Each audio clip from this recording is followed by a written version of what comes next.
নমস্কাৰ। বেদিক এষ্ট্ৰলজি আছামৰ সকলো বন্ধু বান্ধৱীলৈকে মোৰ আন্তৰিক অভিনন্দন জ্ঞাপন কৰিলোঁ।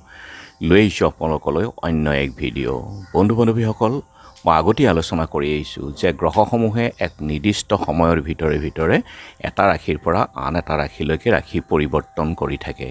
যেনে ৰাহুৱে 1.5 বছৰ, শনিৰ 2.5 বছৰৰ পাছত, বৃহস্পতিয়ে 1 বছৰ, মংগলৰ 48 দিন, ৰবিৰ এমাহ, চন্দ্ৰৰ 2 দিন আৰু 4 ঘণ্টা, এইদৰে এটা ৰাশিৰ পৰা আন এটা ৰাশিলৈ পৰিৱৰ্তন কৰি থাকে। ঠিক এইবছৰো বৃহস্পতি যেনেকৈ প্ৰত্যেক বছৰে এবাৰ ৰাশি পৰিৱৰ্তন কৰে, গতিকে এইবছৰ 1 মে 2024 চনৰ গুৰু বৃহস্পতিয়ে বৰ্তমানৰ মেঘ ৰাশিৰ পৰা বৃষভ ৰাশিলৈ ৰাশি পৰিৱৰ্তন কৰিব 1 মে 2024 চনৰ দিনৰ 1:50 আমাৰ জ্ঞান, বিজ্ঞান, মান, সন্মান, সন্তান, সংস্কাৰৰ গ্ৰহই হ'ল গুৰু বৃহস্পতি। 1 মে'ত বৃষভ ৰাশিত ৰাশি পৰিৱৰ্তন কৰাৰ লগে লগেই গুৰুৱে শনিৰ দৃষ্টিৰ পৰা মুক্ত হৈ পৰিব। যোৱা এবছৰ ধৰি গুৰু শনিৰ দৃষ্টিত আছিলে আৰু এতিয়া আধ্যাত্মিক গ্ৰহ কেতুৰ দৃষ্টিত থাকিব। ইয়াৰ প্ৰভাৱ কেনে হ'ব প্ৰতিটো ৰাশিৰ ওপৰত চাওঁ আহক এতিয়া। আৰু লগে লগে মকৰ ৰাশিৰ জাতক জাতিকাসকলৰ কুণ্ডলীৰ অতি গুৰুত্বপূৰ্ণ স্থান পঞ্চমত প্ৰৱেশ কৰিব আৰু 24 মে 2025লৈকে এই পঞ্চম স্থানতেই গুৰুৰ অৱস্থান হ'ব। গতিকে মকৰ ৰাশিৰ জাতক জাতিকাসকলৰ কাৰণে যিসকল শিক্ষাৰ্থী, তেওঁলোকৰ ক্ষেত্ৰত গুৰুৰ আশীৰ্বাদ শিক্ষাত আৰু উন্নত ফল প্ৰদৰ্শন কৰিব পাৰিব। যিসকল শিক্ষাৰ্থী ড্ৰপ দিছে বা ইতিমধ্যে তেওঁৰ আধৰুৱা হৈ আছে শিক্ষাৰ ক্ষেত্ৰত, তেওঁলোকৰ কাৰণে অতি গুৰুত্বপূৰ্ণ এই বছৰটো। তেওঁলোকে এই বছৰ যদি ইচ্ছা কৰে তেওঁলোকে পাছ কৰি ওলাই যাব পাৰিব আৰু উচ্চ শিক্ষাৰ্থীসকলৰ ক্ষেত্ৰত উন্নত ফল লাভ, অথবা যিসকলে উচ্চ শিক্ষাৰ কাৰণে আগ্ৰহী তেওঁলোকৰ আশা পূৰ্ণ হোৱাৰ যোগ পৰিব। পিতৃ মাতৃৰ কাৰণে সন্তানৰ ক্ষেত্ৰত সুখ ভোগ আৰু যিসকলৰ প্ৰেম প্ৰণয়ত আছে তেওঁলোকৰ কাৰণে প্ৰেমত সফল হ'ব, আনকি প্ৰেম বিবাহৰো যোগ আছে। জাতক জাতিকাসকল আধ্যাত্মিক দিশত আসক্তি বৃদ্ধি পাব, আধ্যাত্মিক কাম কাজত তেওঁলোকৰ মতি বাঢ়িব আৰু ঘৰত আধ্যাত্মিক কাম কাজৰো হ'ব পাৰে। জাতক জাতিকাসকলৰ ক্ষেত্ৰত একাগ্ৰতা বৃদ্ধি পাব আৰু যিসকলে প্ৰতিযোগিতামূলক ক্ষেত্ৰত ব্যস্ত তেওঁলোকৰ সফলতাৰ যোগ আছে। আৰু মকৰ ৰাশিৰ জাতক জাতিকাসকলৰ যিসকল বিবাহিত দম্পতী তেওঁলোকৰ ক্ষেত্ৰত সন্তান লাভৰ আশা গুৰুৰ আশীৰ্বাদত। আৰু মকৰ ৰাশিৰ জাতক জাতিকাসকলৰ যিসকল চাকৰিয়াল তেওঁলোকৰ কাৰণে পদোন্নতি অথবা উচ্চ দায়িত্বৰো যোগ আছে আৰু চাকৰি প্ৰাৰ্থীসকলৰ কাৰণে পদপ্ৰাপ্তি। জাতক জাতিকাসকলৰ সুবিবেচনাৰ শক্তিৰ দ্বাৰা বিচাৰ বুদ্ধি সফলদায়ক হ'ব। দ্বিতীয় ৰাশি হ'ল কুম্ভ ৰাশি। কুম্ভ ৰাশিৰ জাতক জাতিকাৰ ক্ষেত্ৰত চতুৰ্থ স্থানত অৰ্থাৎ সুখ শান্তি ঘৰ বাৰীৰ কাৰক স্থানত গুৰু বৃহস্পতিৰ প্ৰৱেশত যথেষ্ট শুভ ফল লাভ কৰিব। কুম্ভ ৰাশিৰ কাৰণে গুৰু ধনাধিপতি হৈ 12 বছৰৰ পাছত এক অতি গুৰুত্বপূৰ্ণ স্থান চতুৰ্থ কেন্দ্ৰত স্থাপিত গুৰু। গতিকে কুম্ভ ৰাশিৰ জাতক জাতিকাসকলৰ কাৰণে হ'ব আৰ্থিক ক্ষেত্ৰত এক মহত্বপূৰ্ণ বছৰ। বিভিন্ন সূত্ৰে ধন লাভ সুযোগ আহিব, সঞ্চয়ত বৃদ্ধি হ'ব আৰু চতুৰ্থ স্থানত গুৰুৱে অকস্মাত ধন লাভৰো যোগ দিব। পৈতৃক সম্পত্তি লাভৰ যোগ আছে আৰু আধ্যাত্মিক কৰ্ম কাৰ্যত মতি হ'ব। ঘৰত ডাঙৰ কোনো মাংগলিক কাৰ্যৰ যোগ পৰিব। কৰ্মক্ষেত্ৰত অলপ চেষ্টা কৰিলে সুফল লাভ কৰিব পাৰিব। আৰু তৃতীয় ৰাশিটো হ'ল বৃষভ ৰাশি। গুৰু বৃহস্পতি বৃষভ ৰাশিতেই থাকিব এবছৰ কাল আৰু বৃষভ ৰাশিৰ জাতক জাতিকাসকলৰ ক্ষেত্ৰত গুৰু অনুকূল প্ৰভাৱত থাকিব। গতিকে সুখ সমৃদ্ধি শান্তি আহিব, পৰিয়ালৰ লগত সুসম্পৰ্ক থাকিব আৰু দীৰ্ঘদিনে অপূৰ্ণ কাম পূৰ্ণ হ'ব। আৰ্থিক ক্ষেত্ৰত গুৰু বৃহস্পতিৰ আশীৰ্বাদ থাকিব। আধ্যাত্মিক দিশত আসক্তি বঢ়াব। বৃষভ ৰাশিৰ জাতক জাতিকাসকলৰ একাদশপতি বৃহস্পতি অৰ্থাৎ আয়ৰ অধিপতি, গতিকে অৰ্থ লাভৰ প্ৰবল যোগ আহিব। সঞ্চয়ৰ ক্ষেত্ৰত সাফল্য হ'ব। জীৱনৰ বিপত্তিৰ সমস্যাৰ সমাধান হ'ব।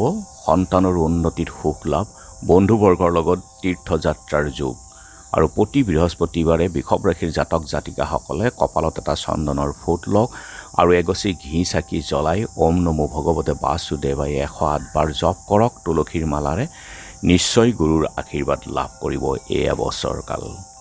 গতিকে বৃহস্পতিৰ এই ৰাশি পৰিৱৰ্তনৰ ফলত মকৰ, কুম্ভ আৰু বৃষভ ৰাশিৰ ক্ষেত্ৰত যথেষ্ট শুভ ফল লাভ কৰিব। এতিয়া চাওঁ আহক বাকীকেইটা ৰাশিৰ কেনেধৰণৰ প্ৰভাৱ আহিব। মেঘ ৰাশিৰ জাতক জাতিকাসকলৰ কাৰণে ধন স্থানত আৰু পৰিয়ালৰ স্থানত অৱস্থান কৰিব গুৰু বৃহস্পতিয়ে। গতিকে ধন লাভ, পাৰিবাৰিক সুখ শান্তি বৃদ্ধি কৰিব, আধ্যাত্মিক দিশত আসক্তি বঢ়াব, ঋণ ৰোগ শত্ৰুৰ পৰাও মুক্তি দিব। আৰু অষ্টমত গুৰুৰ দৃষ্টি থাকিব। গতিকে গুপ্তধন, ইঞ্চুৰেঞ্চ আদিত যদি কিবা টকা আপোনাৰ বন্ধ হৈ আছে, পাবলগীয়া টকা, সেয়া ধন আপোনালোকে পাব। পৈতৃক সম্পত্তি মীমাংসাৰো যোগ আহিব। আৰু গুৰুৰ নৱম দৃষ্টি যেতিয়া কৰ্মস্থানত থাকিব, গতিকে শনিৰ লগত যুক্ত ধৰ্ম কৰ্ম যোগৰ সৃষ্টি কৰিব আৰু সৎ পথে আগবাঢ়ক। আপোনাৰ কৰ্মস্থানত আপুনি ধন লাভ কৰিব। মিথুন ৰাশিৰ কাৰণে দ্বাদশ স্থানত গুৰুৰ অৱস্থানে কিছু ব্যয় বৃদ্ধি কৰিব, হস্পিটেলৰ খৰচ বৃদ্ধি কৰিব পাৰে, পুলিচ আদিৰ ক্ষেত্ৰত কিছু খৰচ বৃদ্ধি হ'ব পাৰে, ভূমি বাহন ভাতৃ আৰু ঘৰৰ পৰা কিন্তু সুখ লাভ কৰিব, ৰোগৰ পৰাও আৰোগ্য লাভ আৰু শত্ৰুৰ পৰিত্ৰাণৰ পৰাও মুক্তি পাব পাৰিব মীন ৰাশিৰ জাতক জাতিকাসকলে। আৰু কোনো দুৰাৰোগ্যত ৰোগত যদি ভুগি আছে তেওঁলোকৰ ক্ষেত্ৰত কিছু উপশম হ'ব। কৰ্কট ৰাশিৰ কাৰণে পৰাক্ৰম বৃদ্ধি হ'ব, ধনাত্মক দিশত আগবাঢ়ক, ইচ্ছা পূৰ্ণ হ'ব। মনৰ ইচ্ছা যদি আছে আপোনাৰ আধৰুৱা ইচ্ছা আপোনাৰ পূৰ্ণ হোৱাৰ যোগ। সন্তান শিক্ষাৰ ক্ষেত্ৰত থকা বাধা দূৰ হ'ব, শিক্ষাৰ্থীৰ উচ্চ শিক্ষাৰ ইচ্ছা পূৰ্ণ হ'ব।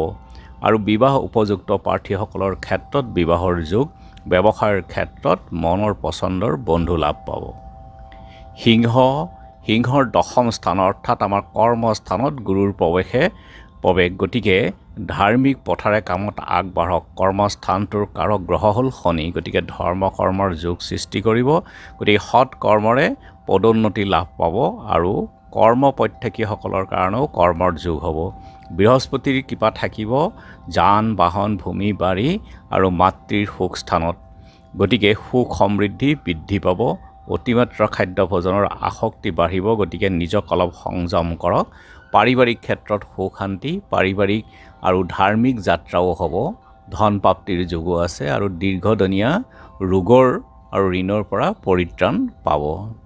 কন্যা ভাগ্য স্থানত অৰ্থাৎ নৱম স্থানত গুৰুৰ অৱস্থানে ধৰ্মক্ষেত্ৰত জ্ঞান আৰু জ্যেষ্ঠজনৰ আৰু শিক্ষাগুৰুৰ লগত সুসম্পৰ্ক বৃদ্ধি কৰিব, সৌভাগ্য উদয় কৰিব।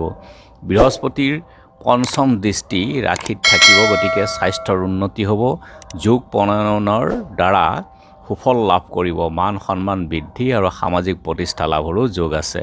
সপ্তম দৃষ্টি পত্নী ব্যৱসায়ৰ স্থানত। গতিকে পত্নীৰ লগত সুসম্পৰ্ক, ব্যৱসায় বাণিজ্যত বৃদ্ধি লাভ। নৱম দৃষ্টি সন্তান প্ৰেম প্ৰণয়ৰ ক্ষেত্ৰত। গতিকে সুখ বৃদ্ধি লাভ হ'ব। তুলাৰ ক্ষেত্ৰত অষ্টম স্থানত গুৰু বৃহস্পতি। গতিকে আয়ুস, দুৰাৰোগ্য, ৰোগ, গুপ্ত স্থান বা শত্ৰু LICৰ এইটো স্থান বা শহুৰ শাহুৰৰো এই স্থান। গতিকে তুলা ৰাশিৰ কাৰণে বেছি শুভ বুলি ক'ব নোৱাৰি। পত্নীৰ লাভ স্থানত এই গুৰু বৃহস্পতি আহিব। গতিকে অষ্টম স্থানত বৃহস্পতিয়ে স্বাস্থ্যৰ ক্ষেত্ৰত সমস্যা উদ্ভৱ কৰিব পাৰে। মুখ্যতঃ গুপ্ত ৰোগৰ ক্ষেত্ৰত কিছু সমস্যাৰ সৃষ্টি কৰিব পাৰে, যেনে লিভাৰ, কিডনী ৰোগত ভুগি আছে, তেনে ক্ষেত্ৰত কিছু যত্ন ল'ব লাগিব। আৰু নৱম দৃষ্টি যিহেতু আমাৰ দ্বাদশ স্থান হস্পিটাল ভ্ৰমণ ব্যয়ৰ স্থানত পৰিছে, গতিকে অলপ সাৱধান থাকিব লাগিব। আৰু পঞ্চম দৃষ্টি সুখ বাহন ঘৰ বাৰী স্থানত। গতিকে সুখ লাভ হ'ব। বৃশ্চিক সপ্তম স্থানত গুৰুৰ অৱস্থান। গতিকে দাম্পত্য জীৱনত সুখ বৃদ্ধি হ'ব, ব্যৱসায়ত বন্ধুৰ সহায় লাভ পাব আৰু দীৰ্ঘদিনে পুহি ৰখা যি মনৰ ইচ্ছা, সেই ইচ্ছা পূৰ্ণ হোৱাৰ যোগ। সপ্তম দৃষ্টি ৰাশিতেই পৰিব। গতিকে স্বাস্থ্য মান সন্মান বৃদ্ধিৰ যোগো আছে। নৱম দৃষ্টি পৰাক্ৰম ভাৱত। গতিকে কথা বাৰ্তা মধুৰ হ'ব, পৰাক্ৰম বৃদ্ধি হ'ব আৰু বৃহস্পতিৰ গোচৰত বৃশ্চিক ৰাশিৰ জাতকৰ কাৰণে শুভ হ'ব। ধনুষ ৰাশিৰ ষষ্ঠ স্থানত গুৰুৰ গোচৰ। গতিকে ঋণ ৰোগ শত্ৰুৰ স্থান। এই ক্ষেত্ৰত লোন বৃদ্ধি হ'ব পাৰে, শত্ৰু বৃদ্ধি, শত্ৰুৰ দ্বাৰা আঘাত বা ৰোগ বৃদ্ধিৰো যোগ হ'ব পাৰে। কিন্তু পঞ্চম দৃষ্টি কৰ্মস্থানত থকাত কৰ্মক্ষেত্ৰত উন্নতি আৰু কৰ্মৰ যোগ হ'ব, কৰ্মৰ দ্বাৰা ধন লাভো হ'ব। পাৰিবাৰিক ক্ষেত্ৰত ধনুষ ৰাশিৰ শুভ বুলি ক'ব নোৱাৰি। মীন ৰাশিৰ তৃতীয় স্থানত গুৰু বৃহস্পতিৰ গোচৰ, গতিকে পৰাক্ৰম সাহস স্থানত। গতিকে গুৰু বৃহস্পতিয়ে পৰাক্ৰম সাহস বৃদ্ধি কৰিব। ব্যৱসায় স্থানত দৃষ্টি থাকিব, গতিকে ব্যৱসায়ত উন্নতি। আৰু সপ্তম দৃষ্টি ভাগ্য স্থানত থাকিব, গতিকে সৌভাগ্য ক্ষেত্ৰত বৃদ্ধি হ'ব। আৰু নৱম দৃষ্টি নিজৰ ইচ্ছাপূৰ্ণ স্থানত থাকিব, গতিকে দীৰ্ঘদিনীয়া কোনো ইচ্ছা আছে যদি তেতিয়া পূৰ্ণ হোৱাৰ পথত। ধন্যবাদ।